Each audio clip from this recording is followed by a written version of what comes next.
Good morning students. I am Rama Devi, working as a chemistry faculty in Target English Medium School at Tadipatri. Today I am going to discuss about the question and answers according to your textbook syllabus. We already sent the PDF file total the chapters in physical science textbook. So in out of that, first two chapters are belongs to physics, that is force and friction, and third chapter is matter around us. Already you know it was already completed, and I already discussed the think and discuss questions and whatever the key points according to the syllabus I already discussed in past video. In this video I am going to discuss with you, that is question and answers. According to textbook syllabus, how many questions we have, for that questions I discussed the answers. I already sent the PDF file. The answers I already sent to you as PDF file. Download the PDF file and thoroughly prepare the question and answers. So once I discuss with you, these are, first question is, describe an activity which provides the evidence for the motion of particles. B. Attraction between particles. C. Interparticle space. Among these three questions, they are asking only one question for the 4 marks. Are you understand, Anna? They are asking only one question for 4 marks individually. Either anything they are asked, either A, B, C, anything also they are asked. First A is the motion of particles. That is A, an activity which provides the evidence for motion of particles. What are materials required? 250 ml round bottomed flask, red or blue ink, dropper, potassium permanganate, I already said to you, which is purple in color, potassium permanganate, or pink in color also, potassium permanganate solution. I already discussed this procedure in past videos. Once you open the textbook syllabus PDF file, in that also is there. Otherwise, you can read in the textbook syllabus also, no problem. Not only same to same answer you have to write in your own words also. What is the procedure? We have to take the 250 ml round bottomed flask and fill them with water. Take like this 250 ml round bottomed flask. Fill with some amount of water. Okay, are you understand? Now what happened? What is the second point? Write in your own words, Nana. No need to write to same points. Use a dropper and fit few drops of blue or red ink slowly along with the sides of first flask.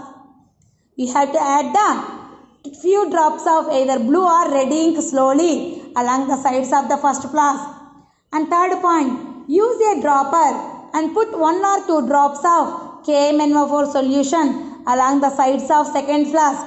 We have to take how many flasks? 2. One is with water, second one is also with water. But first flask we add blue ink or red ink, few drops. For second flask we add KMnO4 solution, which is pink in color. We observe that in the first flask, the ink drops slowly diffusing and mix with water and change the color of the water, either red or blue. Whatever you ink taken, either blue ink or red ink, that ink color was changed to the water color also.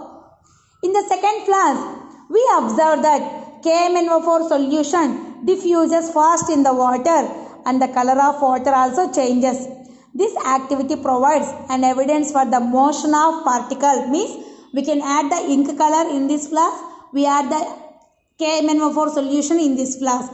In these two flasks, ink is also diffuses into the water and KMnO4 solution is also diffuses into the water. Means the ink particles are moved from one place to another place in this flask, and the KMnO4 solution particles are also moved from one place to another place in this flask. Those are diffused into the water and they change the color of water. You write simply what is that means. Take 2 flasks, take 2 round bottomed flasks, in that fill the water. Add ink, that is blue ink or red ink for the first flask, and add KMnO4 drops for the second flask. Observe carefully. After some time, the color of the first flask turns into red or blue. Next, the color of the second flask is turns into pink color. Based on this activity, we are concluded the particles having the motion. That only we have to prove by this activity. That is A. Activity B. An activity which provides the evidence for the attraction between the particles. Attraction between the particles. Okay. So I already tell to you, open a tap water. That one I told in the past video. But once I tell the answer here. Open a water tap and allow the water to reach the ground. Now try to break the stream of water with your finger. Break the stream of water with your finger. We can break the stream momentarily means not temporarily, but not permanently. Temporarily, momentarily means temporarily, but not permanently. We can stop the flow of water. The reason behind the stream of water remaining together is the force of attraction between the water particles. Now try to break a piece of iron nail with your hands. We cannot break it because the force of attraction between the particles of nail is very high. Do the same with a piece of chalk. We can break it easily due to the weak attraction forces among the particles of piece of chalk. From the above, we can say that the particles of matter have attractive forces among them to keep the particles together. I already told this activity in a video. Once you watch carefully the past videos, you clearly understand the attraction between the particles. Just nothing is there in this activity. Just you can open a water tap and allow the water to reach the ground. Now try to break the stream of water with your finger. Is it possible permanently? No, it cannot possible. It is possible only temporarily. So what is the reason behind it means? The water particle having some forces of attraction together. That's why we cannot break the stream of water flow permanently. Now you can break a piece of iron nail. You can break the piece of iron nail like that. You can break the piece of iron nail like this? No, it is not possible. Why? Because in the iron nail, the particles are too strong. Means the forces of attraction is very strong. Now you can break a piece of iron chalk. Already I told to you, a piece of iron chalk was easily breaks like this. Is it correct or not? A piece of chalk is easily breaks easily. Why? Because the forces of attraction between the chalk particles is less. That's why it was easily breaks. Can you break the wall like this? Can you break the wall easily? No, it is not possible because the particles in the wall are too strong. That's why each and every particle is having some forces of attraction between one to another. Here see, an activity which provides the evidence for the interparticle space. This one also I clearly explained in past video. So take there. No need to same to like this. You have to write. You write in your own words also. I already told. Take a graduated beaker and fill it with some water and mark the level of water. You must be mark the level of water. Take like this one beaker and it is filled with water. And how much water level is there? You must be marked by using a marker. Now add some salt and stir it thoroughly with a glass rod. Observe the change in water level. There will be no change in it. Add some more salt and stir it again. Observe the change in water level. There will be no change. Continue this process till you see some salt remains undissolved in water.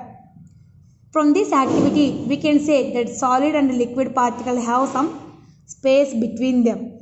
The solid particles enter into the space between the liquid particles on dissolving solid in liquid. This process continues till all the space in liquid particles is occupied by solid particles. After completion of this occupation, the solid particles as there in no space to occupy remains undissolved. You observed in your home also. Once you can give a clarification for this. Take a beaker and mark the level of water, and that you have to once mark the level of water like this. Add 1 tablespoon of salt to the beaker and stir it with a glass rod or spoon only. Once you observe carefully, the salt was total dissolving after. Once you see the level of water, is it increases or decreases?